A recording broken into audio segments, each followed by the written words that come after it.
ابو ہریرہ رضی اللہ تعالیٰ عنہ کی نے مسجد میں جہاد کی ترغیب سنی تو آ کے ہتھیار اٹھانے لگے۔ ماں نے پوچھا کہاں جا رہے ہو؟ کہا میں جہاد پہ جا رہا ہوں۔ تو کہنے لگی میں تو اکیلی ہوں، میرا پیچھے کیا بنے گا؟ کہا یہ نہیں مجھے پتا، بس میں جا رہا ہوں۔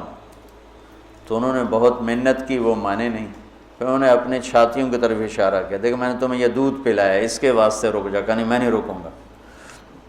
ہتھیار اٹھا کے چل دیے۔ ان کی والدہ نے اللہ کے نبی کو پیغام بھیجا کہ میں نے دودھ کا واسطہ دیا، پھر بھی یہ مجھے چھوڑ کے جا رہا۔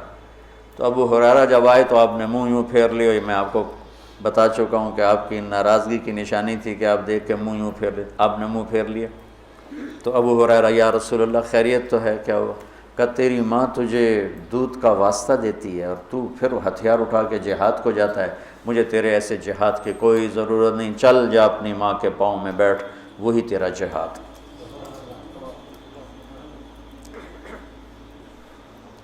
کلاب بن امیہ جہاد میں چلے گئے، والدین دونوں بوڑھے تھے۔ تو امیہ کو جب بتائے بھی نہیں والدین کو، تو امیہ کو پتہ چلا تو انہوں نے شعر کہا اذا دعت الحمامۃ ساق حر الی بیضاتها دعوا کلابا ترکت اباک مرعشۃ یداہ وامک لا تسیغ لها شرابا، کہ تو نے ماں باپ کو اس حال میں چھوڑا ہے کہ ایک کا نوالا اپنے ہاتھوں سے منہ پہ نہیں جاتا اور ایک اپنی طاقت سے اٹھ نہیں سکتا، تو اس حال میں چھوڑ کے تو کہاں چلا گیا؟ حضرت عمر کو پتہ چلا اشعار کا، تو انہوں نے فرمایا کلاب کدھر ہے؟ کہا جی وہ جہاد میں فلاں محاذ پر، کا بلاؤ اسے۔ تو انہیں بلایا گیا، اور جب وہ مسجد میں آئے، کہاں گئے تھے؟ چوری کرنے، ڈاکہ ڈالنے؟ کہاں گئے تھے؟ بولو۔ مسجد میں آئے تو حضرت عمر کھڑے ہو گئے، کوڑا اٹھا کے مار مار مار، کوڑا مارے، اچھا یہ کون سا جہاد ہے بوڑھے ماں باپ کو چھوڑ کر؟ پھر ایک لگائیں ٹھو، یہ کون سا جہاد ہے بوڑھے ماں باپ کو چھوڑ کر؟ اتنا مارا کہ اس کے سر سے خون نکلنے لگا کہ یہ کون سا جہاد ہے بوڑھے ماں باپ کو چھوڑ کر؟ تو پھر فرمایا جب تک تیرے والدین زندہ تجھے مدینہ سے نکلنے کی اجازت نہیں ہے۔ میرے نبی نے بتایا تھا نا قیامت کی نشانیوں میں سے ادنا صدیقہ و اقصی اباہ، کہ لوگ دوست کو گلے لگائیں گے، باپ کو دھکے دیں گے، باپ کو دھکے دیں گے، دوست کو گلے لگائیں گے، والدین اولاد سے ڈریں گے۔ اطاع الرجل زوجتہ وعق امہ، بیویوں کی خاطر ماؤں کو ذلیل کریں گے۔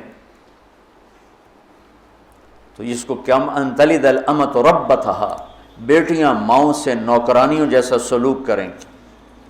پرانی بات ہے، میں ایک ماں بیٹی کو دیکھ رہا تھا، بیٹی ماں سے کہہ رہی تھی، بیٹی ماں سے کہہ رہی تھی بھوک نہیں بھوک نہیں، ہمارے علاقے کی بات، اور اس کی ماں کے موٹے موٹے آنسو گر رہے تھے، بالکل خاموش، وہ حیران پریشان بھی، جس کو میں نے پیٹ سے جنم دیا آج وہ مجھے کہہ رہی ہے بھوک نہیں۔